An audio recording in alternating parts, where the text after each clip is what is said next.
How's everybody doing? Thank you for joining us on the Chasing Clarity Health and Fitness podcast. Jeff Black here, Brandon DeCruz. We have a special guest joining us that I'll reveal in a moment. But today we're going to be talking about bridging the gap between the research and the research lab, should I say, better way of saying that, and the real world with our guest. But first, Brandon, how's your last week been, bro? Man, it's been a very productive week on my end, my man. The beginning of the month, every month, I really focus on new client onboardings. So I've been really focused on that. Like even this weekend, that I was like neglectful in getting back to you, which is never the case. I was just slammed, and I'm also working on a few other projects that I'm looking forward to announcing coming this summer. So I've been really active on that front. And then also, man, this is the fourth podcast I've recorded in 3 days. So been really active on the podcast scene. So, it's always nice to be able to link up with like-minded individuals. And I don't want to ruin it for our guest, but or who it is, but I will say that I'm extremely excited to have who we have on today because we're around the same age, and we were actually just speaking off air. I know that when I got into coaching, it was like 2013, and there was very few, if any, females within the evidence-based scene. And since that time, I've seen the individual that we have on today be one of the key female figures to kind of break into this industry and also bring a ton of value to it. So, I always say, and we say in this podcast, that our goal, both with coaching and with this podcast, is to really bridge the gap between information and application. And she's a great example of someone who's both well-versed in the research, but also has a ton of skills, having worked with like countless clients and in the trenches herself. So I really appreciate you coming on first and foremost. And I'm looking forward to getting into this. Dude, wow. You don't even say that about me, you neglectful asshole. But anyway, it's okay. So my last week is interesting. I had that PRP shot Wednesday, and from where I have that floating bone in my hip, she hit that when she went in. So I got hit in the bone, and then they readjusted and hit my hip bone. So I have this needle that's like like 18 inches driven into my hip, and it stayed there for 3 minutes while I couldn't move around. And then so I had to lay prone for like 2 days, but my hip feels amazingly better. And I'm now sleeping all throughout the night, which is nice. That's huge for you. And yeah, it's first time in almost 4 years. And then I noticed Sunday when I was at church, I had to stand up to move for some people. And it was first time I was able to shoot up and move and not be like, oh, and like look like I was awful. So I trained balls to the wall yesterday and again today, and I'm happy to have myself back. So I feel like my old self again. So that's cool. I've also been doing a lot of copper. I moved my copper up to 6 milligrams a day. You with this copper, man. Dude, I'm going to go for it. You're on this copper wave. We're going to do a micronutrient deep dive. We're going to do a masterclass on micronutrients. Dude. We're going to have to give you your own little sector because copper is like your mineral of the month. I know, it's my mineral month. I went through magnesium, and now I've gone over to that. And I've also got methylene blue I've been digging into, which is Have you ever tried that with nicotine? Yeah, so I got the Trouches to put in your mouth. So I'm interested to try that. So very good. You know me, man. I don't know. So the more, and I think that we'll probably maybe touch on this today, depending on how the convo goes. But the longer you do this, the more like, so for example, I can see 2 clients that their blood work gets perfect. I still have 4 or 5 that is just off. And I think that a lot of it comes back to how people's genetics are and micronutrients and stuff like that. And maybe the supplements and the medicinal isn't always the begin all end all. So I think you're seeing a turn go back to simplicity. There's been a lot of confusion out there in the industry. And that's why I've stopped posting as much confusion, because I was adding to that fuel. So anyway, it's all good topics we have for going down the road. I'm sure our guests will join us back. But speaking of our guest, Laurin Conlin, owner of Team LOCOFIT, one of my good friends, presented with me now for a few times on the PEC panel, Physique Education Collective. There's just so much to you that I don't want to ruin it. So go ahead and give I can't do it, Brandon. I can't just be like, oh, la, la, la. I mean, I'm just not that. But, you are like a sister to me, and I really enjoy all our conversations and all the cool dives we've had together. So Laurin, take it. Tell everybody how you've been for last week, your background, all that. And we'll get to going into this. Damn, I mean, y'all said so much great stuff about me. Like, I don't even know how to follow this up. First of all, thank you for letting me be the first guest on this podcast. I'm very, very honored to do that. I absolutely love doing podcasts and sharing information, and both of you guys are amazing. So my last week, there's been a lot going on. There's just been a lot in my life recently. There's been a lot of personal shift and personal growth. And actually, for whatever reason, this is like, I've always been I'm a very private person, and especially with this kind of stuff. But for whatever reason lately, I felt very compelled to start sharing parts of this like personal growth with other people. And I'm not really sure why I feel so compelled to do this, but that was definitely a big shift this past week, as with my mindset and just in general. So there's a lot of personal stuff going on, but then professionally, a lot of great things too. I have a really big writing project that I'm working on right now. Had a few really great trips coming up, and also will in the next several months probably have we will be having a app. So I am really, really excited. So everybody first to know on this podcast. I haven't even made an announcement anywhere else about this. So That's awesome. I'm really excited for the next few months. It's going to be a really, really hectic transition. However, this is definitely the next transition for our business, and being able to like detach and look forward. So I'm really excited about all that. So lots of great stuff going on this past week and the next few weeks moving forward. But a little bit about me, outside of what you guys have already shared. So I do have my master's in exercise science, or my bachelor's and my master's in exercise science. I did that with Dr. Bill Campbell, and we actually looked at how different types of dieting affect weight loss and weight regain. And we're going to touch on part of that today, as far as research, bridging the gap, etc. So that was a really fundamental project for me, because I had been, thinking one way about certain things, and it really opened my eyes to not only just eating behaviors and psychology, but also just how different methods work. Like you guys said, I'm the owner of Team LOCOFIT, so we are an online coaching business as well. Have a handful of amazing coaches who work for us. Have a podcast, The LOCOFIT Show. So we do a bunch of different types of podcasts, as far as interviews or just kind of random deep dives. We have a therapist on the team who comes on to the podcast as well. Trying to think, I used to be a competitor. I have an IFBB Bikini Pro, competed for many, many years. No longer doing that, but it was a great part of my life and learned a lot of awesome things. So I'm trying to think what else. I'm very weird, very talkative, very loud. So we'll probably unveil some of that today. And if you guys ever come to a PEC, the next one that we do, which will be later in the year, you'll be able to see that in full exposure. How strange I am. Two things that the audience would not know about you, but I do. How's the jiu-jitsu going? And how's all the leadership stuff going to the echelon front? Yeah, so jiu-jitsu has definitely been on pause this year. So earlier in the year, I've had a shoulder issue since like college, right? Like, like once you hurt your shoulder, you kind of it's forever hurt. Yep. It's just forever. And there was never like a big thing. It was just one of those small things that just kind of flares up. And I just had a really, really bad, for whatever reason, flare up that I just couldn't shake. And anytime I would, jiu-jitsu, you're doing a lot of different things. And in the moment, you don't really feel it, you know what I mean? And because it wasn't that bad to where I couldn't do stuff, but I would be doing things and afterwards like, fuck. So kind of had to take a pause there. And then I've been doing a lot of traveling. So it's just really hard to do jiu-jitsu when you travel, because when I'm traveling most of the time, I don't have the opportunity to go train, right? I'm also not somebody who's just like a black belt who just like rolls up like, gonna go show up to any class and like smoke these people. Like, no. So it's just definitely been put on pause. I love it so much, but it's a huge time investment. And right now I've just been going maybe once or twice, it's just a few times a month right now. So kind of shitty on that end, but there's seasons for everything, right? And it's one of those things that it's like, I can't dedicate as much time as I would like to, but I have to recognize that. But it is great. I love it so much. And I would encourage anybody who's been interested in it to try it. As far as leadership stuff goes, Echelon Front, if you guys have not heard of them, you need to look into their stuff. I mean, a lot of people know who Jocko Willink is, but they don't necessarily know the company. So Echelon Front is his leadership company. He started with Leif Babin, and they have a bunch of other really great people who work there. So every year they have a few events called the Muster.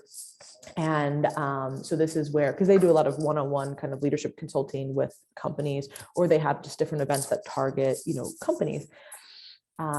But this Muster, this event is just a leadership event for anybody who's interested in going. And so I've been now a few times, and this time was definitely the best one that I had been to because of where I'm at personally, right? Like whenever you can hear the same thing 5 times, but sometimes you're not ready to hear certain aspects of it, or you hear it in a different way. So this time I was able to really, really gather a lot of information. And I mean, the event, I think there was almost 800 people who were attending, and just from not just the information alone, right? Like the information is absolutely incredible, but the way that they wrote Like that was the biggest thing that I took away from it. And I was like, all right, the first time I went, I recognized how different that was. And I was like, I need to commit to, saving the money to be able to go to these events, because this is who this is how I want to put on events, how I want people to see things. Right. So like, you have to put yourself in those situations in order to like see what's even possible. So just from a learning perspective, just to like detach and just see like, wow, how is everything run, from like the timing to the food they provide to the way that everything is set up. I mean, like to the fucking T, it is perfect. So if anybody's listening who's never been to an event, or you want to go to a leadership event, cannot recommend this one enough. It is not salesy. It is not bullshit. Literally 2 minutes at the end, they're basically like, hey, here's the other stuff that we offer. Like, that's it. There's no pitch. There's no, like, it is just straight up like, here it is. Here's how you can be better. And Leif and Jocko and all the other instructors, but they are there the entire time until every question is answered. The entire time. And you do not go to big events with people who are that well known and usually get that. So just that alone, I think, is so rad and just speaks so much about them. So clearly, I can't say enough good things about it. And they do jujitsu, and you get to work out in the morning. It's pretty great. Sweet. Well, I know I'm your +1, but I am let down knowing there's not a $30,000 offer at the end. I am sad to know that. But I am going to be your +1 at the next one. We chatted about that. I can't wait to go.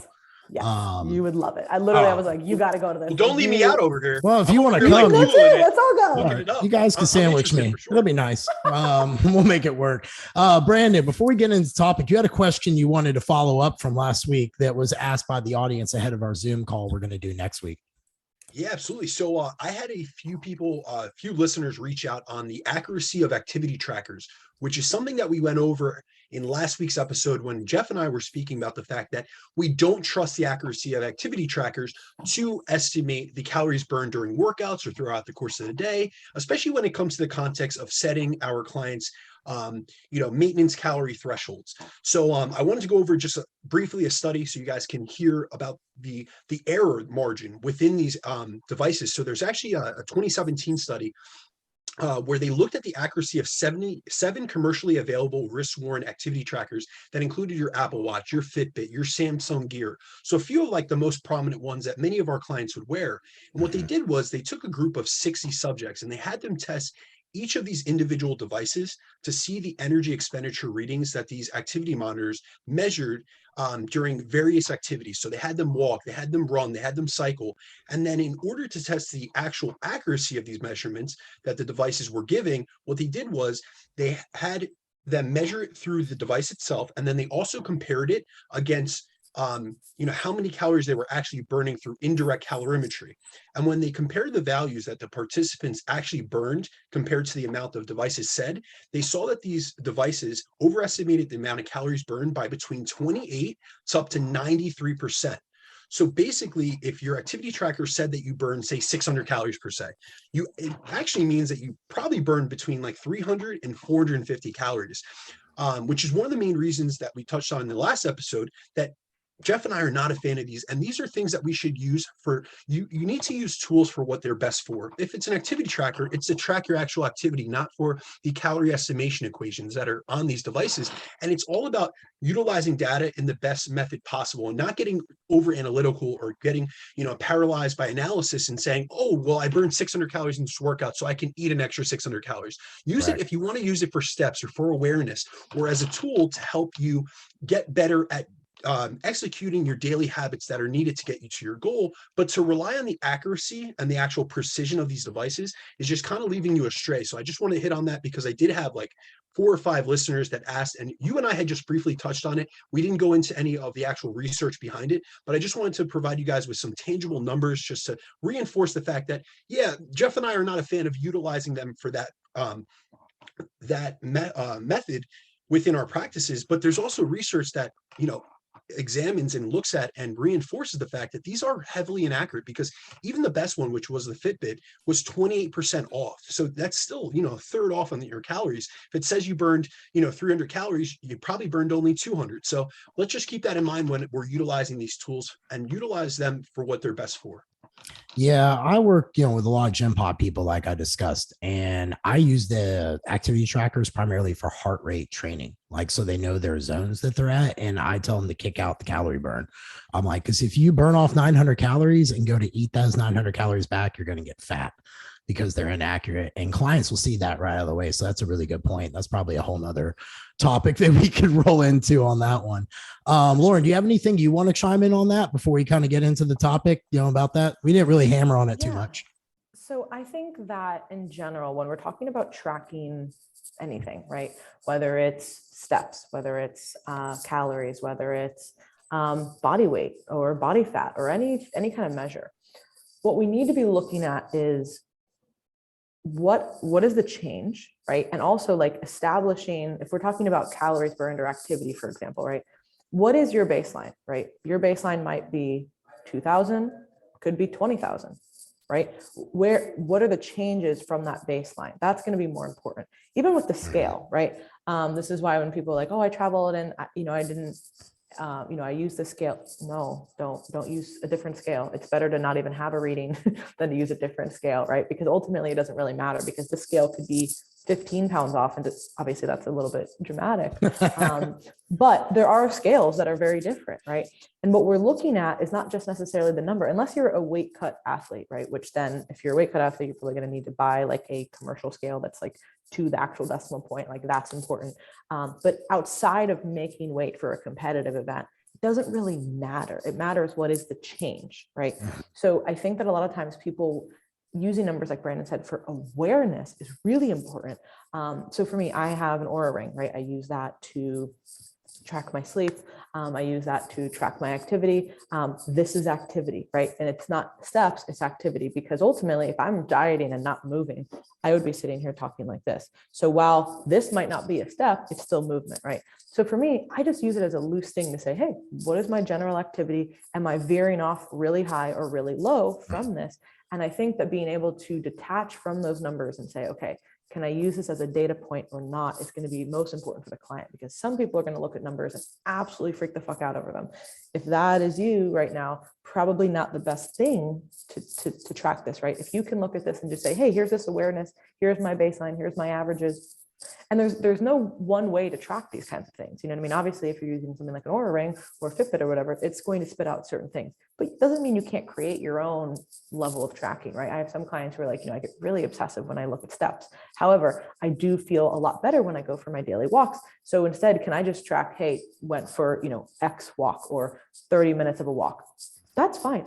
As long as that's what's keeping us consistent with these habits, that's ultimately what matters. So if it's the tracking device that does that, or if it's your own personal, tracking, that's what matters. So ultimately, I think that is, numbers are great, but we have to look at how we're using them. And when we're talking in terms of working with clients, again, that is where we're tailoring these methods. Well said. I agree with that. So as you guys know, we're talking about bridging the gap between the research lab and the real world. So if you go looking at the research, you see a lot of ways to measure metabolic rate, from like DEXA machines to mathematical equations. Then in the real world, you have devices that let you know your metabolic rate, to name a few. An example would be like LUMEN. But how does all that play out in the research in the real world? Because I can tell you, after 17 years, it's very different on a lot of things. And that's what we really wanted to get into today. And that's why I brought Laurin on, because Laurin's one of the only coaches that I know of who actually sat in on the research, did the research out with Bill Campbell, who I've had a great opportunity to meet before. So we wanted to kind of talk about that. But Brandon, how do you measure metabolic rate and maintenance calories in research? Like, what did you find? You're that PubMed junkie. You're not like me digging in the book. So I want to kick off to you with that. Yeah, so we have two ways that we really can measure energy expenditure, to my knowledge, in the lab. So essentially, we could do either direct calorimetry or we could do indirect calorimetry. So you can essentially do direct calorimetry, which would be like going into a bomb calorimeter, which is like a metabolic chamber, and they would see how much heat you're generating, which they say is the most accurate way. Now, keep in mind, not many people are going to do this. These are like the metabolic ward studies that like Kevin Hall puts on for the NIH. So many of you not going to do that. And then we have indirect calorimetry, which is pretty much like what they call it is a hood. You go into a hood and you're pretty much breathing into a tube to see how much oxygen you consume and then how much CO2 you expire. And these are essentially the end products of metabolism. So it's a good estimation as to how much energy you're actually expending. And there's a couple other mechanisms. Like I know that years ago, I went into a lab and I got my resting metabolic rate tested. And pretty much what they had me do was I laid down for approximately like 20 minutes. They told me, don't talk, because I speak with my hands. I'm like Laurin. Laurin was just referring to activity. I know a lot of people didn't realize what she's saying. This woman is moving. You know, she's burning calories. She's getting that need up. I love it. But so what they had me do was I laid down in essentially for 20 minutes. They said, don't speak, don't talk, nothing, no movement. And that's how they got a measurement on me. But that's, to my knowledge, we have indirect calorimetry, we have direct calorimetry. We also have something called doubly labeled water, which is like a stable isotope that you would drink. And that's really getting your total daily energy expenditure. So a lot of times, if you look into research studies, and like, for instance, Herman Ponzer just released a study on metabolism or metabolic rate over the daily or over the life course. And essentially what they used was doubly labeled water because it's more applicable to like real life conditions where you'd be out in the real world. Whereas a lot of times, if you were to go into, say, a metabolic ward study and do direct calorimetry, like you're kind of stuck in like this little apartment. Like if you guys ever look in research studies and you actually see like the actual buildings that they put these people in, it's like it's pretty confined, and it's like that's not how you are in the real world, in real life settings. Like, you're out, you're about, you're talking to people, you're moving, you're going to the store. So those are the methods that I know. But Laurin, if you want to chime in, I mean, you're actually have done research and been in the labs, so you could definitely tie up any loose ends that I left. Yeah, no, that was a really great description. And I would say that, one thing we have to frame all of this understanding when we're talking about research, we have to think about a few things. One, the funding, right? When you're talking about you're living in this metabolic ward, the amount of funding required for that is so astronomical, which is why most studies are not doing that. And to be fair, it's not always the best predictor. We'd be scaling the fucking wall if that was what we were doing. But also, that's part of what, but true basal metabolic rate on top of the activity factor, right? Because you have your metabolic rate, like the idea of your basal metabolic rate is that or resting metabolic rate is that you would lay in bed all day. This is how many calories you're burning. So to be fair, to live in this little apartment thing, it is going to at least show that to some degree. You're still going to move around there a little bit, but maybe not as much as you normally would. So again, there are going to be drawbacks. The one thing there is that you're going to be able to completely control how much somebody is eating and all of those things. And, the free living situation, especially when we're talking about dietary changes, is a little bit dicey. There are some research studies that, again, with the right funding, are able to provide food. So if you guys have ever read the Matador study, which is an amazing study on, some of the scientific basis for diet breaks, all of that, they were able to actually, one of the best parts about this study is that they were able to provide all the food to the participants. Now, could the participants still eat other food? Certainly. And that's what you have to understand with free living. People are still free living, but taking out, that issue of what am I going to eat? They've already provided it. Anyways, so we're talking about funding, right? We also have to talk about what scale of a study are we doing, right? So a lot of studies, like with Dr. Campbell or even my study, those are small studies. We're talking about large scale studies. We're not going to be able to run everybody through all these things. So that's where we do have prediction equations and activity factors. You look at a study that has 3,000 people, you're not going to have the manpower most likely to do all of these things. Does that mean that those are bad studies? No, we can glean great information from those types of studies. We also have to recognize some of those drawbacks, right? So I would say that there's going to be some research that is just going to be based off of the prediction equation and the activity factors. And there's going to be other research where they are going to measure RMR through different devices that we have, the hood you were talking about, the parvo hood. So yeah, you basically sit under this like bubble and, you have to just breathe. You can't fall asleep, but you have to breathe, kind of very zen. You're also going to spit out some other things like respiratory quotient, what are you burning more of, carbs, fats, etc.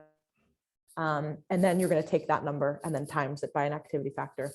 And then the other way you can do it, which is what Dr. Campbell's lab has started to do, and we started this with my research, but he's even expanded it more, is to track somebody's intake and then adjust based off of that. And I sent him a voice memo earlier. I'm like, let me make sure that I'm on the right track. I don't want to misspeak about the lab. So when we did my study, we did a 3-day food log. So it was 2 days during the week, 1 day during the weekend. Now Dr. Campbell's lab has a lot more. When I was doing it, it was like me, him, and my other, now coach Danielle, like we were doing it all in the trenches. Now he has a whole lab, a whole team. So it's a little bit different. They have like nutrition coaches and all these different things. So now what they do is they actually people will track their intake for 2 weeks, as well as track their weight for 2 weeks to actually see, is this maintenance? Are they gaining? Are they losing? And they also do test the RMR mostly to see where it is and to see what changes are happening during the study. But again, Dr. Campbell is able to do that because he has the resources as far as the lab staff now.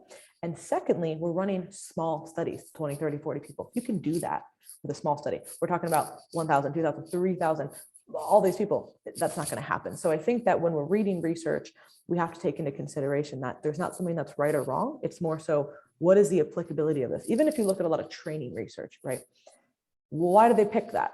Well, that's probably what the lab had, right? Like that's the lab had this leg press or this cable machine, or they did it. That's why that was written into there, right? So No, sometimes a lot of people don't realize. I'm glad you're hitting on that, because a lot of training studies, it's done to failure. And there's this big debate in the industry right now about failure training versus non-failure training. But a lot of people don't realize, look into the methods of, don't look at the abstract, don't look at the conclusions, look at the methods section, and you'll see how many days a week do they train. Generally, it's 2 to 4 days per week. Now, if you have someone that's a serious lifestyle client or competitor, they might be training 5 to 6 days a week. We have to extrapolate that out, that if someone's training 3 days a week, maybe they do need to go to failure to be able to elicit enough of a stimulus. Whereas if someone's training 5 to 6 days a week, they were training every single set to failure. If we look at Brad Schoenfeld's study on high volume, 45 sets per week, remember, that was only done on 3 muscle groups. That wasn't a full body training program. So people say, oh, we should utilize, 30 to 45 sets per body part. He never did that study. This was a concept study. They were just looking at testing things. So really, guys, when you look at research, we have to look for what's called ecological validity. What can we take from the study and apply it to the real world? Look at the participants. Are they untrained individuals? Are they physique competitors? And you're a physique competitor, so we could take some of that research. And that's what's great about the study we're going to go into with you, is that you took individuals that were trained, that were active, you put them into a dietary protocol, and you tested 2 different methods, and you saw results in both. So it applies to those that want to use more of a flexible dieting lifestyle, and then those that like more of a meal plan and they like following something that's structured and regimented. 100%. Also, the thing that people don't recognize with a lot of training studies is that a lot of the training is not supervised. So in Dr. Campbell's lab, when we're doing training studies, it is 100% supervised. You have basically a trainer who's there, help you with form, make sure that you're doing everything. A lot of times it's like, hey, here's a 3-day split that we gave somebody. Not saying that this is wrong, but saying that giving somebody who is a beginner or novice a training program versus watching them train is very, very different with the results. The other thing too, when we're talking about somebody like, when the Brad Schoenfeld high volume study, more and more volume, all the evidence-based community loves fucking volume. How about most of these studies are 8 weeks long? We can extrapolate results from these 8 weeks, but are we gonna be able to do this for 3 years? I don't think so. And that is the biggest hurdle with research, is saying, okay, what did we find in this small period of time? And even my study, right, which by most research standards was 22 weeks long. That's incredibly long for most research standards. However, I still would have wanted it to be long, because again, we're only seeing the small effects, but it comes down to practicality. With research, the only kind of research that you're going to be able to get that's a year plus is this very kind of detached research. Because think about it, anybody listening, oh, we need more research. Do you want to do the study? Do you want to be in the study? I don't think so. We need participants for studies all the time. Nobody wants to do it. Nobody wants to be a part of these things. we often hear people within our space, and I have clients ask me about this. Hey, listen, why don't we have research studies in advanced individuals? Think about it just like logically. Like if you're an advanced individual, you know what you're doing, you're dialed in with your training. Are you going to essentially submit yourself to a research protocol, and they might put you into a dietary or a training protocol that hasn't worked for you in the past? So now you have self-limiting beliefs. Are you really going to follow that? Are you really going to be compliant to that? No, you're not. But another thing I'm glad you really hit on, Laurin, was how Dr. Campbell does the determination of maintenance calories. Because on last week's podcast, the first week we went over the inaccuracies behind RMR estimation calculators, pretty much like your online calculators. And we see about a 10 to 15% margin of error, where they're off about 300 to 400 calories just in your resting metabolic rate. Now, when we add in an activity factor, we know that people dramatically overestimate the amount of activity you do on a daily basis. So that we also see in research that error, that margin of error goes up to 600 to 800 calories per day per individual. But Jeff and I went through our methods, and how I do it to find a client's maintenance calories is essentially I had them weigh themselves daily, like you mentioned with Dr. Campbell, and I want to calculate their weekly, their average weekly weigh-in, because I want to take into consideration, the fluid shifts and the fluctuations in water and glycogen content and gut content. Because if you only take one day's average, that's really like meaningless.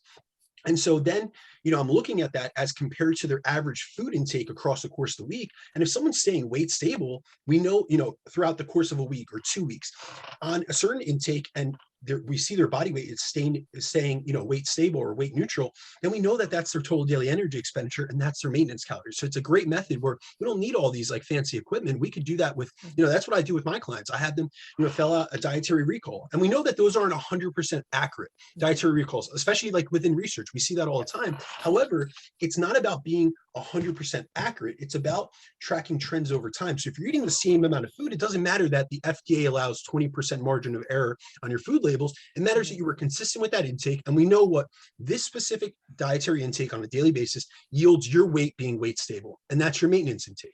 Yeah. I'll say one more thing too, though, just in general, because I think that and this is just my perspective. So when we're talking about optimal, right? What is optimal? Optimal is tracking your food precisely, weighing every week, et cetera, figuring all of this out, right? There is absolutely no debate there, right? That this is optimal. However, for most people, they are so far from optimal, like they are not even in the realm of optimal, that I would rather somebody say, you know what, this might not be perfect, but I'm going to use this equation, and it might be a little off, but this is a really good place for me to start. And I think there is a lot of validity there for people.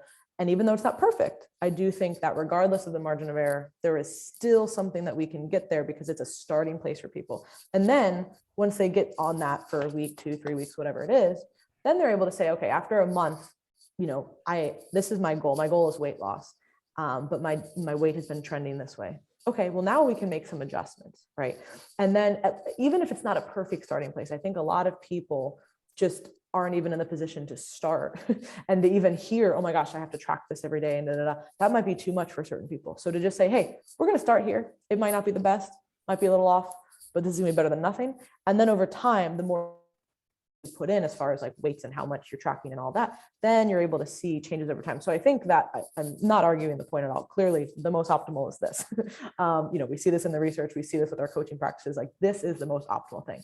But if somebody is like, again, not even the realm of optimal anything, they're doing zero, they're doing actually negative behaviors, starting with something. I don't want people to say, oh my gosh, well, I won't use a calculator, I won't do this. I would rather you use this and have a starting position, do that for a few weeks. It's probably still better than what you were doing, and then adjust based on that. So there's so many different ways to attack this, right? And one thing too, especially with, the science community, it can be very like, this is optimal, so everything else is trash. It's like, well, no, this is definitely optimal, but what if we started here? And we have to find a middle ground between optimal and practical. Yeah, really is like, what we're looking for, because that's 20% is still better than nothing.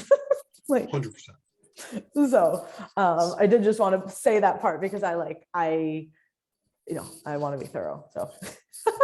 So we actually, we talked about how Brandon and I have different routes to do it. I'm old as hell, so I just do body weight times 10, kind of figure some stuff out. I begin people in a slight deficit and work their way up, because most people just feel better when they start moving that way. So I kind of go with that, because I have a lot of gym pop people. But I wanted to ask you guys, because for me, the research has not changed how I do nutrition programming. It's always the client influences what I'm going to do with their nutrition.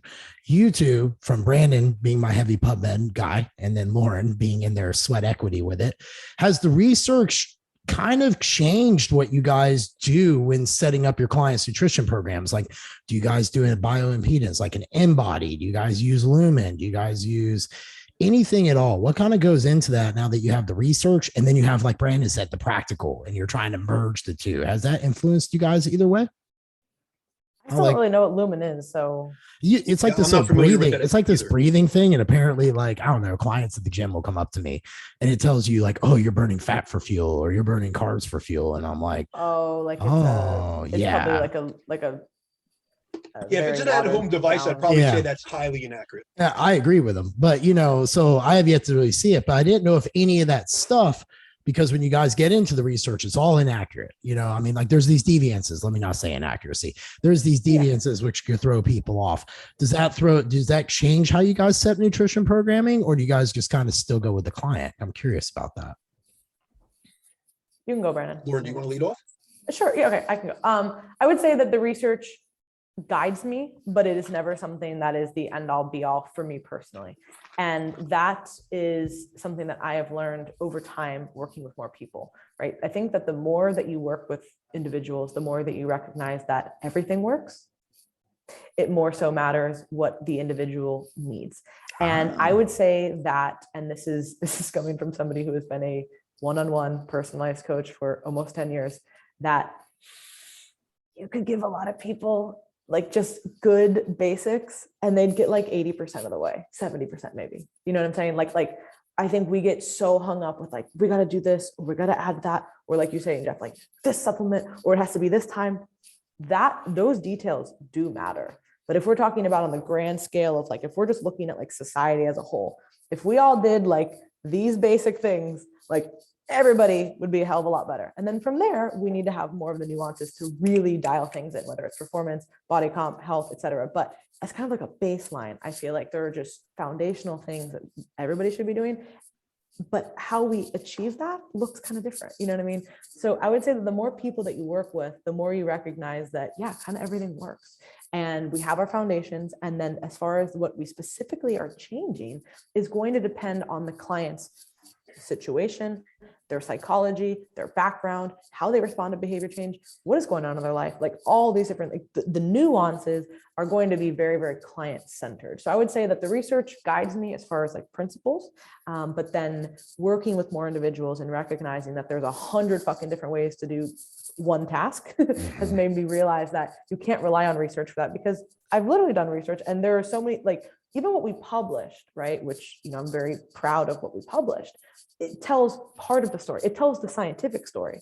It doesn't tell the whole story of when it's 5 a.m. and I'm interviewing these people when I'm doing their body composition. So how did this go? And, oh, you took off sour cream from your taco and you did it. Oh, okay. Like you didn't write that in there. You know what I mean? But I was learning all of those things from those individuals. And that was really what allowed me, that was probably the best thing that I got from the research, was being able to have those conversations. But again, you can't get that from a research paper because that's just not what you write in there. So that's where that application kind of comes in. So I don't know if that really answered the question. I hope it did. No, it does 100%. I can relate to it in a really weird way. When I went and met that doctor, she sat down and she was like, da, da, da. She goes, by the way, I don't even know how you exist. Like, you're not supposed to exist. The research says you don't exist. The medical books say you don't exist. Yeah. And I think that, you're like, well, I'm pretty dead inside, but I am living. Yeah, but that's one of those, like, she was like, well, I just don't know how to treat you. Do I treat you like an OI or do I treat you like an athlete? I'm like, you treat me as an athlete with OI, is where it went. So I get what you're saying by that 100%. That the research says one thing and then oftentimes you're like, oh, well, that didn't.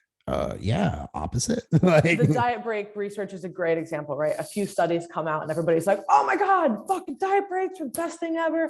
Got to do diet breaks. And what happens with a lot of people who are scientifically minded is get really hung up on one thing, like this is it, right? And then a lot of clients who are coming to us who are going to be in that kind of mindset as well, are like, well, this came out, so this must work, right? Or you see one person like, oh, so-and-so, is competing and use a diet break, so I must use a diet break now, or whatever it might be, right?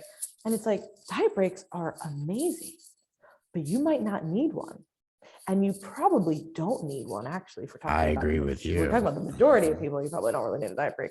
And that's a whole different discussion. And maybe we could have a talk about that. But, that's a whole different rabbit hole. But a lot of people are not going to need that. And I'm glad that there was 2 studies that came out that showed that it was positive.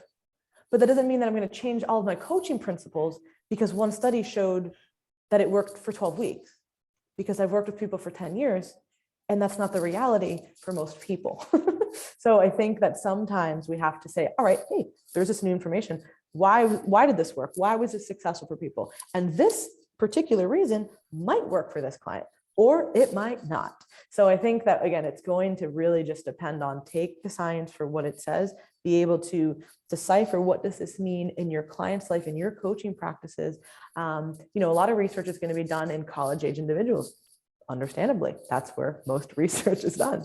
But if we're taking a 21-year-old male who's been, who's just started lifting, it's going to be very different than applying that to the 55-year-old who has had terrible lifestyle choices for most of his life. And to say we can just overlay this is completely inaccurate. We can use this information. What did we learn here? How do we adjust this to the actual client? Beautifully said. Brandon, you want to pepper on that before I hit Laurin with the research stuff I want to get into? Absolutely. So first and foremost, I want to reinforce what Laurin's saying, especially with some of the research. We have to realize that every study, it's a piece of the puzzle. It isn't the entire thing, and you're missing the forest for the trees if you look at one new study that comes out and you ride or die by that, by being the be all end all. So really what I utilize, I come from a practical background first and foremost. So I was coaching before I ever got into research. I was working with people one-on-one. So really what I utilized research was to reinforce and further understand a lot of the things I was seeing in practice. I was having women come to me with downregulated, metabolic rates and hormonal issues and all these things from dieting. And when I first got into coaching, it was very predominantly heavy in competitors. I was very active in the competition scene. I was fitness modeling, pretty much every week of the month, year round. And I had a lot of people, I was attracting those type of clients, and I was noticing these patterns. And at that time, there was a lot of, mysticism and misinformation about metabolic damage and all these different, concepts that we were familiar with at that time. And it really got me to start diving into the research. And, one of the first studies I looked into was this Minnesota semi-starvation study, Ansel Keys. And so I started learning more about those type of aspects to reinforce what I was seeing and to further understand it. But I never take mechanistic data and I apply it to people, because that isn't realistic. Just because something works in a petri dish or in vitro, doesn't mean that it applies to a large subset of people. We also have to realize that research reports averages. You might not be within that average. It reports a standardized mean. So it's 95% of people this applied to. But we have to realize that you could be an outlier where there's so many individual characteristics. So I see research almost as the fundamental principles, energy balance and calories in, calories out. It provides us with some information, some guidance. It provides us with a guideline to work off of. But then those individual tweaks, in the first episode, we spoke about a concept that I speak about often, which is cooks versus bakers. And a baker is someone that just takes a recipe. They're the person that's only science-minded. They're the PubMed, ninja and warrior, which they only take the studies, and that's the only way they're going to do things. And a cook is someone that takes the recipe and they put their own flavor onto it. So they take the research and they customize it and individualize it to the client that's sitting in front of them. And that's what I consider myself, more of a cook than I would be a baker. Yes, I understand the mechanisms of action. I understand the scientific principles. But if it doesn't fit the client that I'm working with, I never have protocols. I have principles, and I manipulate those based on who I'm working with, what their needs, what their personal preferences are. And we also have to realize, everyone thinks about evidence-based practice as being something, it's only about the research. Now, evidence-based practice, actually, if we look at it from evidence-based medicine, where it originates from, it's a triangle. It is the research, the body of literature. It is the experience of the practitioner. So in this case, the coach. And then it's also the preferences, the needs, and the abilities of the individual client that you're working with. And we cannot discount any of that. So this is a pie. Think about it like a slice of pizza. There's a different slice, and each of those count for a third. It isn't the research should be overemphasized over the needs of the client or of the experience of the coach itself. So we have to realize that we got to stop putting things in these silos. We have the bro camp, and then we have the research-based camp. It isn't, and often when I speak about, my own practices, I say that they're evidence informed. They're not just based on the research. They're based on my practical experience and the knowledge that I've gathered. I've worked with over 1,000 people at this point. There's been plenty of individuals that I've encountered that they don't fit any of the research studies I've ever read, and they never will. And we have to realize that there are limitations to the research, and research doesn't prove anything. It kind of gets us closer. It's almost like a bullseye. We're trying to shoot closer and closer to that target, but they have yet to nail it in the bullseye. So we're just trying to get closer to the truth. And that's really what I kind of utilize research for. I'm trying to get a better understanding of the truth, but ultimately the truth is different for every single client that I work towards. So that's where I take an individualized approach and a flair to it that's based on who I'm working with and what their needs truly are. Laurin, do you want to chime anything in before I start going to town on these questions? You go. Oh, you were just so smiley. I didn't know. Like I saw you nod along. Brandon makes you nod along. I know. No, I did look up. I pulled up my paper because I remember that we did this, but how you talked about, reporting just the, the statistically significant averages and the means and all that. We actually did include some of the graphics in our in our paper with the changes in fat mass and the changes in fat-free mass. And we actually showed, because again, we had a small enough study, we were able to show each individual person on the plot, which was really nice visually, because I think that a lot of times, again, we see, okay, here was the average. Okay, well, what does that mean? Because there was one person I'm looking at that, for the change in fat mass, it was lost about 1 pound. Another person, almost 10 pounds. Huge, differences between huge variations. So, it's, and some people in the post-diet phase lost weight, other people gained. Right. So it's like, for us just to report only the averages, of course, again, within the scientific literature, there are certain constraints of what you report on, you know what I mean? And to make things statistically significant, like we need to look at things that have a 95% confidence that this is going to work or this isn't. Like that is a valid way of proving this. However, it is important to see those different distinctions there. And, again, able to do that with a smaller scale study. So I will stop now. I just wanted to point out love that you hit on that. Yeah, I love that you hit on that, because you had the experience with the research. What's funny is we had this Ponzer paper come out earlier this year, and essentially what it showed was that from the time course of 20 years old to 60 years old, your metabolic rate stays the same. But it also looked at total daily energy expenditure. And I think what a lot of people don't look at is like the forest plots and like the different plots that they actually charted, because they actually showed that in certain individuals, the average, they all had, if you had the same amount of lean body mass, we know that lean body mass is the biggest contributor to your total daily energy expenditure or to your resting metabolic rate, which extrapolates out to total daily energy expenditure. But if you actually look at the chart and you really like zoom in, there are some people that had up to a 3-fold difference. So of the same lean body mass, one person could be burning 2,000 calories per day and another could be burning 6,000 calories per day. And there's these massive deviations. But like I said, they only report the averages. And just like you said, they're not going to report, hey, we had a couple outliers that burned 3 times more than everyone else. But we have to realize that you might be that outlier. You might not fit the average. And that's where we can't have these cookie cutter protocols where it's one size fits all. We have to customize it towards the individual. And let's be fair, most people who are reaching out for coaching are going to be somewhere on the scale of that, the end of that bell curve, because otherwise what they would have tried before would have worked. It worked. Yep. Agreed. 100%. So I picture you, Laurin, rolling into your research wearing the hottest Gymshark stuff, some aviators, just ready to rock and roll. Gymshark, bro. I don't know. Gymshark might have not been prominent. Laurin, I forgot. Right? Yeah. All right. We'll just throw you on some sweats in the hoodie. First of all, this was like 2014, 2015. Exactly. So who the fuck was even around back then? All right. So whatever. You're going in there. You're ready to do some damage. So what research programs, or I guess what is some of the research that you've been a part of for those listeners who might not know, like the different studies? And then the first question I want to ask before I get into the other stuff is, how did in those studies, or if it was 1, 2, whatever, did they determine your metabolic rate, your resting metabolic rate, and your metabolic rate? So that way the listeners have an understanding of that. Yeah. So in my undergrad, this is how I got interested in research. I was an assistant to a grad student, and that's how I got credits for this. And I went to Florida State for my undergrad, and they had built this beautiful lab. It was funded by Nike, and there was all this really, really great stuff. And we were actually doing a downhill running study and testing muscle soreness. And these were elite level or high level like endurance athletes. And so I was a part of running the actual like VO2 max study and running some of the like dynamometer, which is like just different strength output, et cetera.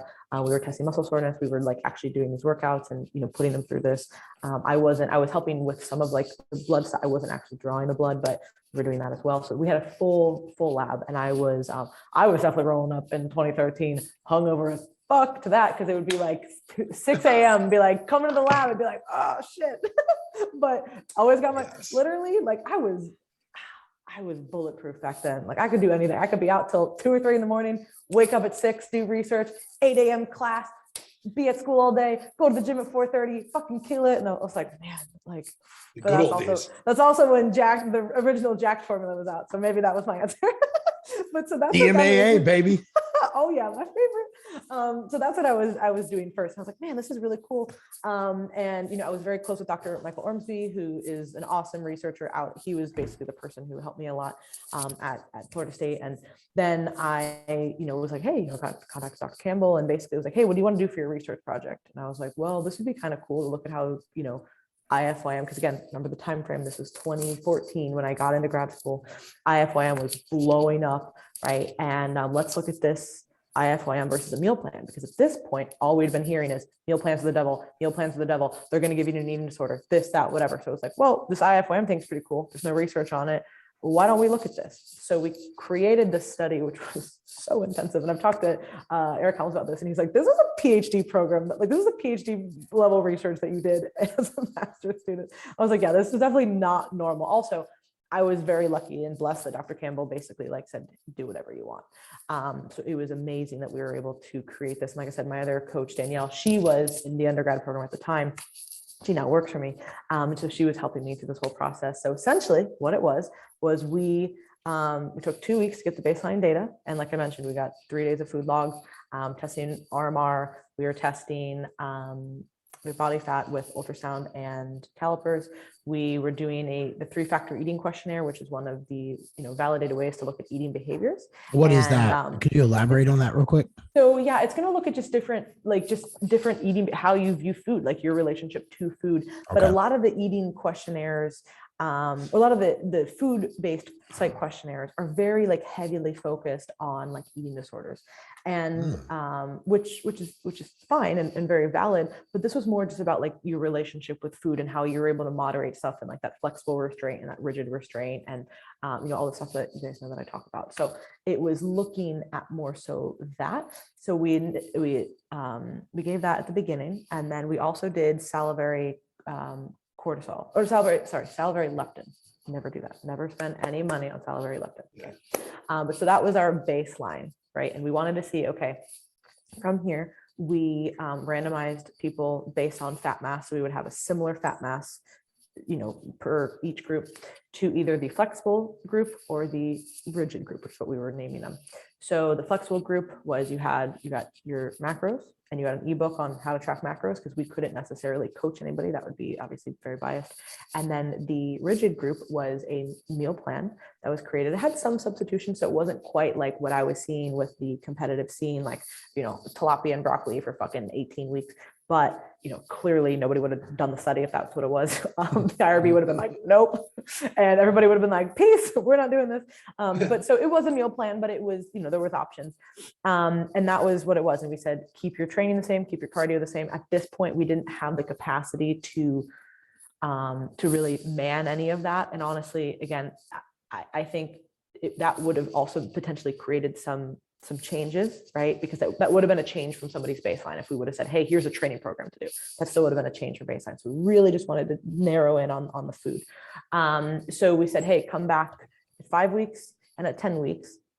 So middle of the diet, end of the diet. And then for the post-diet period, you can do whatever you want, but please just come back and we'll test you at week 15 and then at week 20. So it was 2-week baseline and then 5-week diet, 10-week diet, and then 5-week post-diet, 10-week post-diet. So 22 weeks total.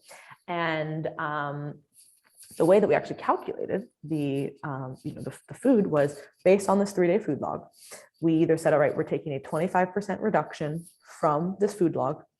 We also were doing the RMRs for every person. So if there was a mismatch between reported calories and RMR, right? If somebody's like, yeah, I'm eating 1,200 calories and their RMR was 1,800 and they weren't losing weight, we're kind of like, seems a little off. So we took, if there was a big discrepancy there, we took 15% off their RMR as their diet. And then there was a few cases where we said, we're not going below 1,200 calories if both of these things work out to be that way. And there was 2 people in that case that were put on 1,200 calories. So that was the starting place. We did 2 grams per kg of protein, and then we did a 50-50 split of carbs and fats. So pretty balanced diet, but with a high protein emphasis. So that's what we did. And we did not change the food over those 10 weeks. And I really was just kind of an exploration of how does this affect everybody? And we were administering the food questionnaire, the eating behaviors questionnaire, at the end of the diet, and then also at the end of the post diet. So 3 times: initial, end of diet, end of post diet. And then we also did the salivary leptin, beginning, end of diet, and then end of post diet. So salivary leptin was fucking trash, garbage, never do that. And part of it could have just been, the people that we were working with. There were some people who were at the higher end of a body weight, but it was, we could have just maybe not seen any changes because there weren't any really significant changes. Also, just salivary leptin wasn't really a great measure. So again, just kind of, that was a wash. The eating behaviors, we didn't really see many changes there. Really, the only difference that we saw was in the post-diet period. There was an increase in fat-free mass in the flexible group. And it took us we racked our brains over this, because what we did say for the post-diet was, hey, just at least when you come back, report again a 3-day food log, and report how, time spent training and doing cardio and all that. And we analyzed all that, no significant differences with really anything there. But if you look at and this is actually something that, so Helms reviewed this in Mass. It's a research review. And I had talked to him many times, even during this whole process, can we figure out what this is? And at first we're maybe it was a stress response, or people were stressed out but really what we came down to was, or what his conclusion was, I just thought it was a wash. I thought it was a random thing. Okay, it was statistically significant, but really what he's thinking is that over the 10-week period of the diet, people who were tracking their macros were able to have they had more of an understanding of those portion sizes, right? People in the meal plan group were understanding portions and they were able to eyeball things better, but they weren't necessarily going to be able to report as consistently as somebody who had been tracking macros for 10 weeks. Now, to say that their tracking is perfect, of course not. But for the people who had been following the meal plan, they had a better idea of what foods to choose and maybe what portions. But when it came to reporting what they were actually eating, it probably wasn't as accurate because they didn't have those 10 weeks to learn that. So yeah, I'll stop there. I think that was. No, you brought up one thing that I found interesting, which I wanted to touch on real quick.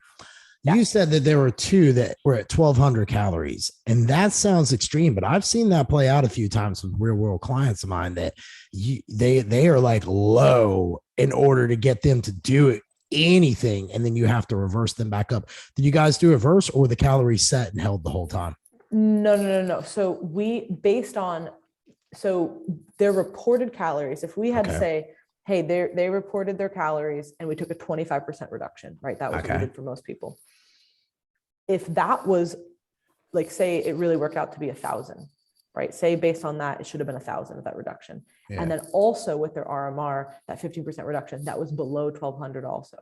So 2 things reported that it actually should have been lower, but from a research perspective, you have to get approved by the IRB to do this stuff. I can't just be I can't be running an Ansel Keys study, just starve, I don't care. There is things that we have to say to get approved. Actually, my study got denied twice.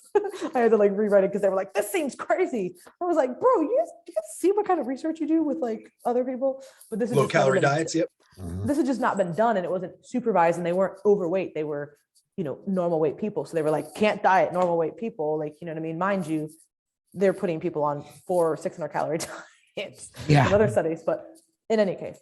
So what I'm saying is that both of those measures should have said that they would have been lower, but just from a research perspective, we had to say, we're capping it at 1,200 if both of these measures need to get lower. But I agree with you.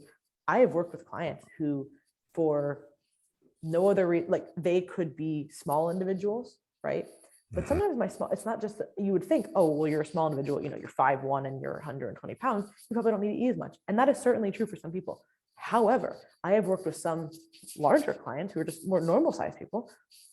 They just cannot tolerate food. And there are some people whose bodies, whether it's just a combination of having a very resilient metabolism, having a lifetime of dieting, having whatever it might be, the combination of factors, they're just never going to be able to eat a lot of food. So yes, I agree. There are certainly people who do need to go lower than others. And I do think that it's also important too, when we're talking about this, we are talking about high protein diets, right? A lot of people eat 1,200 calories of carbs and fats. It's not a problem. But they're eating, 30 grams of protein. So this is what you're talking about, Jeff, is people who, our clients are eating adequate, 1.8 to 2.2 grams per kg of protein and still getting to these levels, you know what I mean? And it's just the reality for some people. And nobody wants to hear that. Everybody wants, like, we can definitely go on the whole metabolic damage rant. 400 carbs. A lot of you people lose weight. But like, they're like, oh my God, like, you know, you're going to diet someone like this, like you're a terrible coach. And it's like, do you work with this person? Like, do you know what we're doing? You know what I mean? Yeah, I know. And also this person has vocalized, like, yes, I am. Part of it is you have to ask the person if they want to do this. You know what I mean? And if the person is like, no, like, I'm fine. Like these clients that, and I'm sure you can relate, the clients who are on these low food, they're like, yeah, I'm fine. I'm not really even hungry. I'm kind of, they're like, you know, and are there certain people that need to be reversed up? Yes. But are there certain people who that's just also, again, their living reality is they have a very small window of where they can maintain. And if we go above that, they start to gain. And that is just, that's the end of that bell curve on the other way. Same way that some people, no matter what, despite what they seem to be doing, it's really hard for them to put on size. So those are the extreme examples, but they do exist. I agree with that. No, Jeff, I'm glad you hit on that, because one of the number one things that I noticed, I read your paper when it first came out last year, Laurin, and one of the number one things that I noticed, I don't remember the exact numbers off the top of my head, but you had a comparison between the calories at start, so at baseline, and then also their diet phase calories. And I want to say that between the two groups, there was one group that was around 1,800 calories, give or take, and one group that averaged 1,600 calories. And we have to remember that these are both the averages of males and females. And so we get to these calorie thresholds, and a lot of times we'll hear these certain parameters within the, within our industry. Oh, you can't diet a guy under 2,000 calories. You can't diet a female under 1,200 calories, whatever it may be. We have to realize that there are people that their metabolic phenotype is one that when they go into a deficit, they adapt so quickly to a decrease in food that what was initially a deficit becomes their maintenance calorie threshold. So they're no longer going to lose weight. So what we really have to take with this, and I always tell my clients is, don't compare your calories to someone else's calories. You don't know their lifestyle. You don't know their hormone levels. You don't know their activity levels. We see in research from Black et al., which I've covered, numerous times with Energy Flux, that people of the same size, the same body composition, the same lean body mass can differ in their energy expenditure just from need up to 2,000 calories. So someone that has a sedentary job compared to someone that's a labor worker, and they've put the same person in two different conditions where they're seated most of the day as compared to doing a laborious activity driven type of work setting, and they differ in terms of their calories by 2,000. So that could be the individual that initially has to diet on 1,600 calories to lose weight compared to the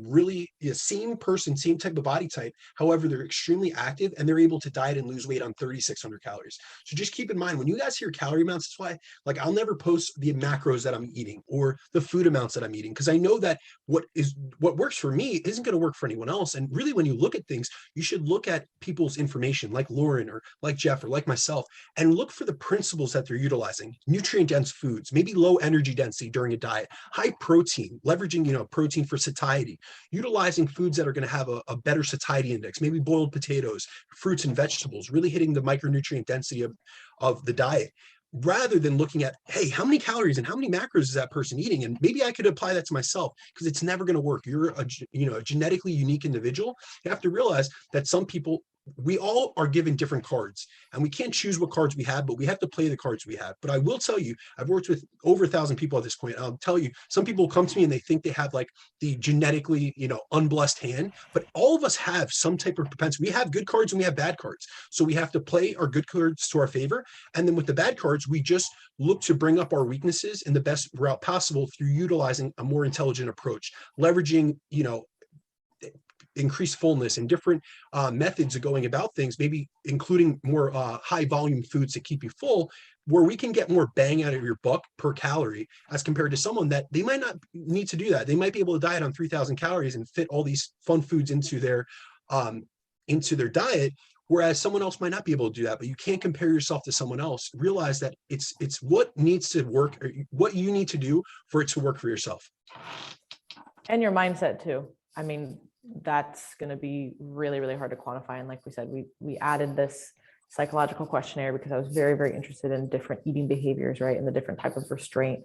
And that was really what I wanted to dive into. And if I ever did another study, that's what I would try to dive even more into. But it is one of those things that is very, very, very hard to measure in the literature.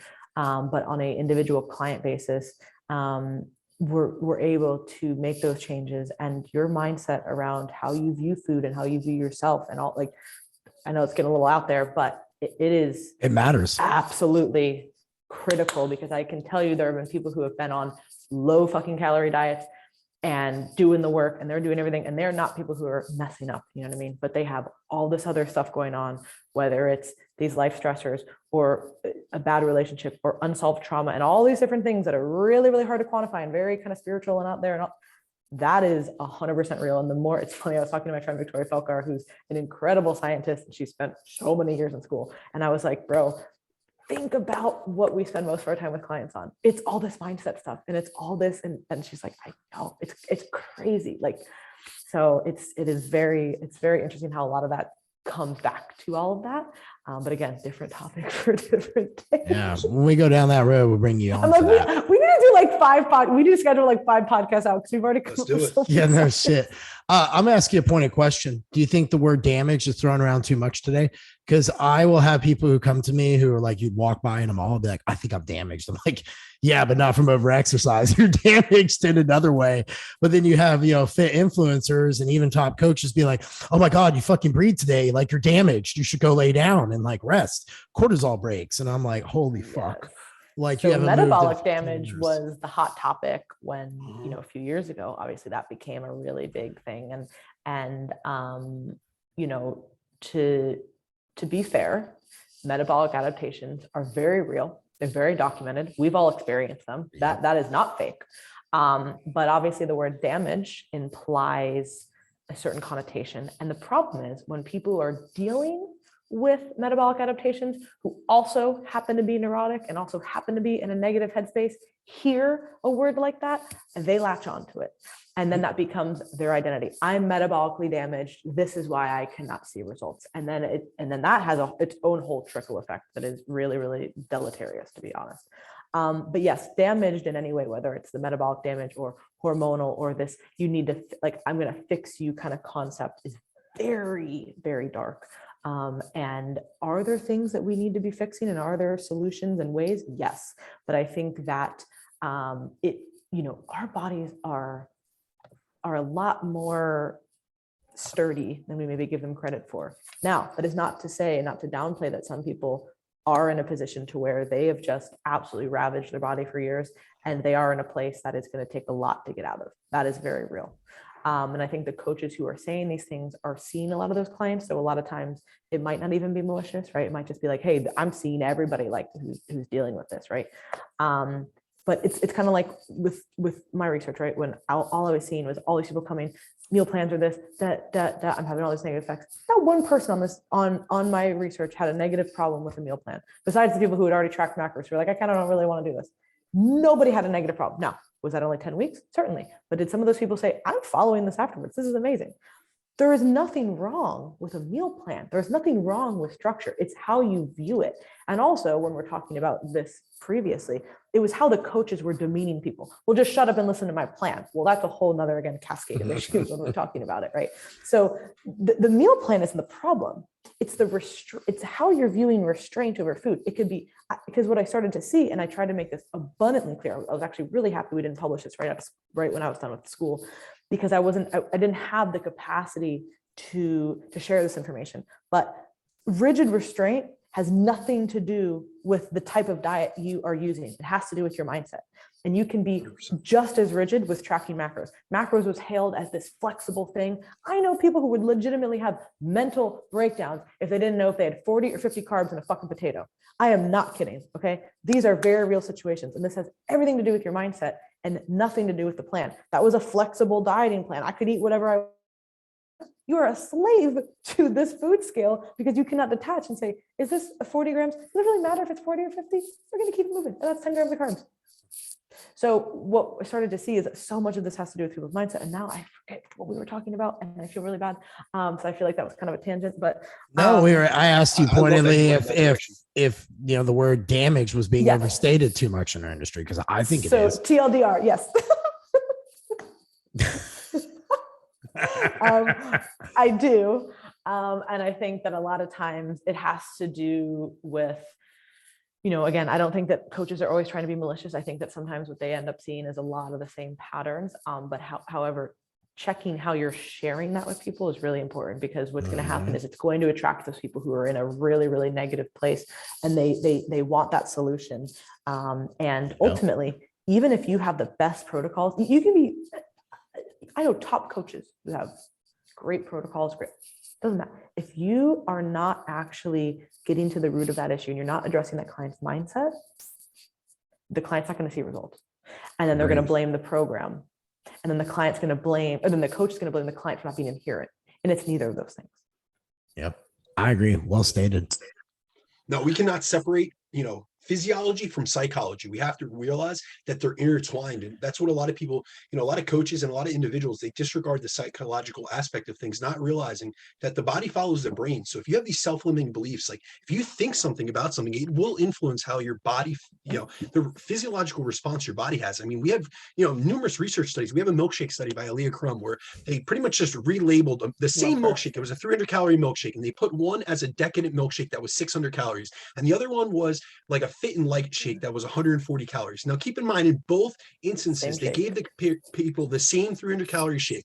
But from a physiological perspective, when they were told it was decadent and high fat and high carb, their response internally, they had a higher decrease in ghrelin. So they had less hunger because they perceived that they were eating more calories. Whereas with the light shake, despite it having the exact same amount of calories, they tested this, in a crossover trial, meaning that each participant went through each arm of the study. They both experienced both shakes, and somehow they didn't realize that it was the exact same shake. But regardless of that, they had higher ghrelin levels after the light and fit shake than they did after the decadent shake. And this just shows that even just what you tell yourself or what someone else tells you, especially if you have a coach or you have an influencer or you have someone that you look to and they tell you, hey, you're damaged, you have metabolic damage, or we see it a lot in the functional space where we'll have PTs and chiropractics. They'll tell you, no, you have damage, you have, back issues. And if we actually look into pain science, especially with like low back injuries, we see that it's a lot psychological. So it's almost like an aggravation that triggers an impulse in the brain that essentially causes you to have